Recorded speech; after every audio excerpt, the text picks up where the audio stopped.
Hi guys, welcome back to my channel, Edmond Mindaros, and for today's quick tutorial, and I'm going to show you guys on how to resolve if your mouse settings or properties are resetting automatically every time you restart your computer.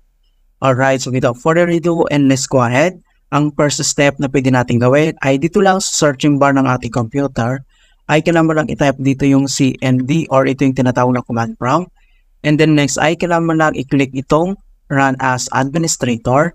So dito sa Administrator command prompt ay kailangan lang natin i-enter tong command keyword na to. So copy lang natin yan.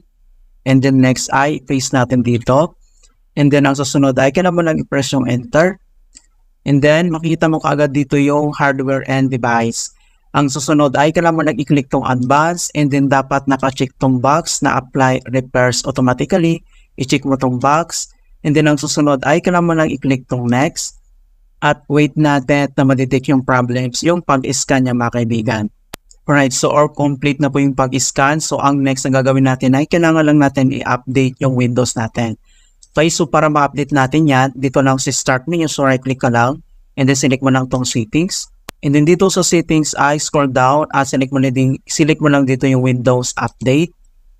And then dito sa Windows Update, scroll down at select mo lang dito yung Advanced Options. So click mo lang dito. And then dito sa Advanced Options, scroll down at select mo lang dito yung Optional Update. So, click mo lang dito. Alright, kapag click mo to at may nakita kang update nito, so kailangan mo lang itong i-update or install yung bagong update nito sa Windows. And then next, ay kailangan mo lang mag-restart. Okay, so if the problem still persists, do this another solution. So, close lang natin yan.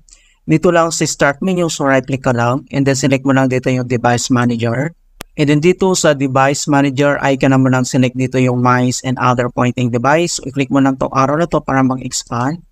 And then next ay kailangan mo lang i-update tong compliant mouse natin. So, ang gagawin natin dito, kailangan mo lang mag-right click and then click mo lang tong update driver. And then pop up tong dalawang options na search automatically or browse my computer. Okay, so select ka lang dito. And then select lang natin tong search automatically. And then wait natin. Ayan, so the drivers for your device are already installed. Okay, so ang next na pwede natin gawin ay kailangan lang natin mag-restart. Okay, so click mo lang to start menu and then click mo tong restart. Ayan, so ganoon lang po kasimple kung paano natin i-fix ang mouse settings or properties reset on restart. Okay, so please don't forget to like this video, subscribe to my channel for more quality content. Thank you guys and see you in my next tutorial.